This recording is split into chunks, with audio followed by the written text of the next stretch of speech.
देव कुमार सुबह से ही काफी खुश नजर आ रहे थे। उनकी बेटी संगीता को देखने के लिए लड़के आने वाले थे। घर की पूरी साफ सफाई तो उन्होंने कल ही कर डाली थी।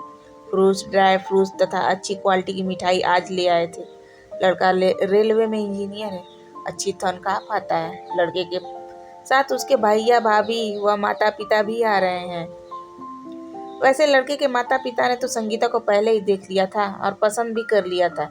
पसंद आती भी क्यों न, संगीता सुंदर ही है, बहुत व्यवहार कुशल भी है। उसने भी इंजीनियरिंग की है तथा बैंक में काम कर रही है। देव कुमार सरकारी मुलाजिम थे और उनकी पत्नी अंजना सरकारी विद्यालय में शिक्षिका। इकलौती बेटी होने से उन दोनों की इच्छा थी कि जाने पहचाने परिवार में रिश्ता हो जाए तो बहुत अच्छा होगा। लड़के वाले पास ही के शहर के थे और उनके दूर के रिश्तेदार, जिनके माध्यम से शादी की बात शुरू हुई थी। देव कुमार जी के भी दूर के रिश्ते लगते थे। देव कुमार ने अपनी बहन व बहनोई को भी बुला लिया था ताकि उनकी राय भी मिल सके। ठीक समय पर घर के सामने एक कार आकर रुकी। देव कुमार उनके बहनोई ने दौड़कर उनका स्वागत किया। ड्राइंग रूम में आकर सभी सोफे पर बैठ गए। लड़का थोड़ा दुबला लगा लेकिन स्मार्ट, चेक वाली हाफ शर्ट तथा जींस पहने हुए, छोटी फ्रेंच कट दाढ़ी। बड़े भाई का एक छोटा सा बच्चा भी था, वे उसे खिलाने में ही व्यस्त रहे। लड़के के पिता बैंक मैनेजर थे, उन्हें सेवानिवृत्त होने में 1 वर्ष बचा था। काफी बातूनी लगे। बच्चों के जन्म से लेकर उनकी पढ़ाई की और फिर नौकरी तक की बातें बता डाली। संगीता भी इसी बीच आ चुकी थी। लड़के की माँ व भाभी उसे पूछताछ करती रही। लड़के की माँ ने सुझाव दिया कि एक अलग कमरे में सोमिल और संगीता को बैठा दे ताकि वे एक दूसरे को समझ सके। संगीता की माँ दोनों को बगल के कमरे में छोड़कर आई। इधर नाश्ते के साथ साथ मैनेजर साहब की बातों से में पता ही नहीं चला कि कब 1 घंटा बीत गया। तब तक संगीता और सोमिल भी वापस आ चुके थे। मैनेजर साहब की ओर से उनका परिवार आव भगत से संतुष्ट नजर आए। चलते समय देव कुमार के कंधे पर हाथ रखकर बोले, हम लोगों को 2-3 दिन तक वक्त दीजिए ताकि घर में सब बैठकर चर्चा कर सके, आपको निर्णय बता सके। उन्हें आत्मीयता से विदा कर देव कुमार का परिवार फिर ड्राइंग रूम में बैठकर सोमिल और उसके परिवार का विश्लेषण करने लगे। सभी की एक राय एक मत थी कि परिवार अच्छा व सब भ्रांत है। लड़का थोड़ा दुबला है लेकिन सुंदर और स्मार्ट है।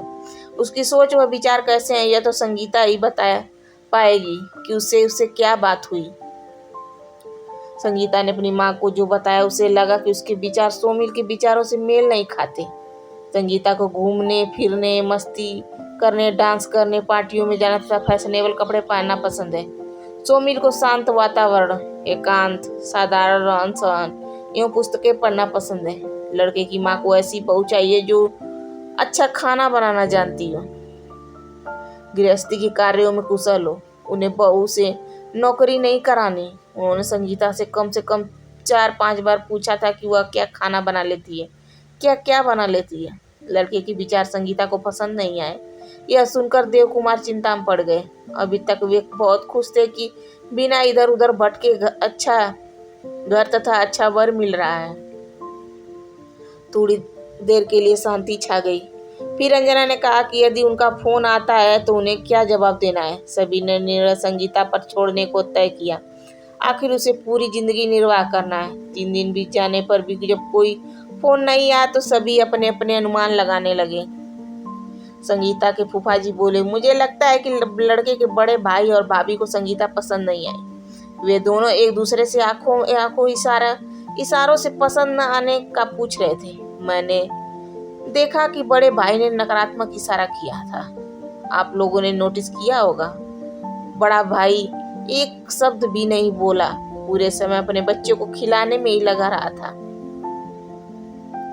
संगीता की माँ बोली, हमारी लड़की के सामने तो लड़का कुछ भी नहीं है। गोरे रंग और सुंदरता में तो हमारी संगीता 21 ही ठहरती है। संगीता हंसती हुई बोली, हम दोनों ने जिस तरह से बातें हुई है वह घबरा गया होगा, कभी हामी नहीं भरेगा। संगीता के उठकर चले जाने के बाद देव कुमार बोले, यदि उनकी तरफ से रिश्ता स्वीकार नहीं होता तो हमारी संगीता के मन पर चोट पड़ेगी। पहली बार ही उसको दिखाया और उसके मना कर देने पर मनोवैज्ञानिक असर तो पड़ेगा ही, उसे सदमा भी लगेगा। संगीता की बुआ जी बोली, देखो, दो लोगों के एक जैसे विचार हो यह तो संभव ही नहीं। जब दो सगे भाई बहनों के विचार नहीं मिलते तो ये तो दूसरे परिवार का मामला है। विवाह तो समन्वय करने बनाने की कला है, प्रेम और त्याग का रिश्ता है। यह तो सदियों से होता चला आ रहा है कि लड़की को ही निभाना पड़ता है।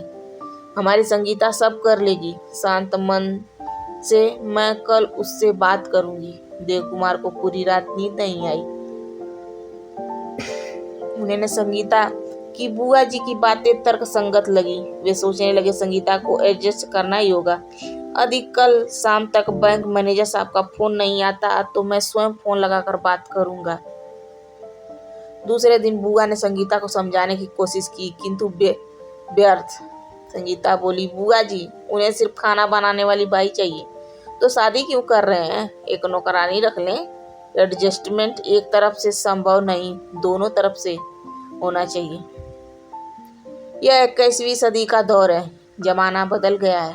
उनकी मम्मी जी ने कम से कम 10 बार यही पूछा, खाना बना लेती हो? क्या क्या बना लेती हो? हमारा लड़का खाने का बहुत शौकीन है।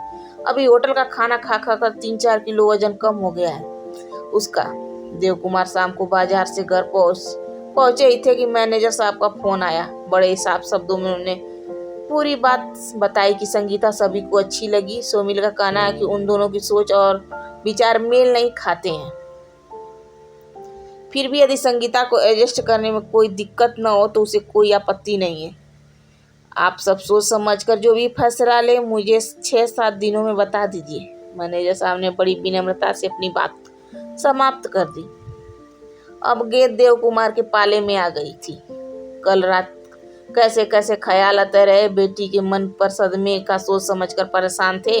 मैनेजर साहब कितने सुलझे हुए और स्पष्टवादी हैं। संगीता को समझाना होगा। एक अच्छी स्ट्रेस फॉरवर्ड फैमिली है। रात में खाना खाते समय मन में एक ही बात घूम फिर कर बार बार आ रही थी कि कैसे संगीता को अपने मन की बात समझाऊं।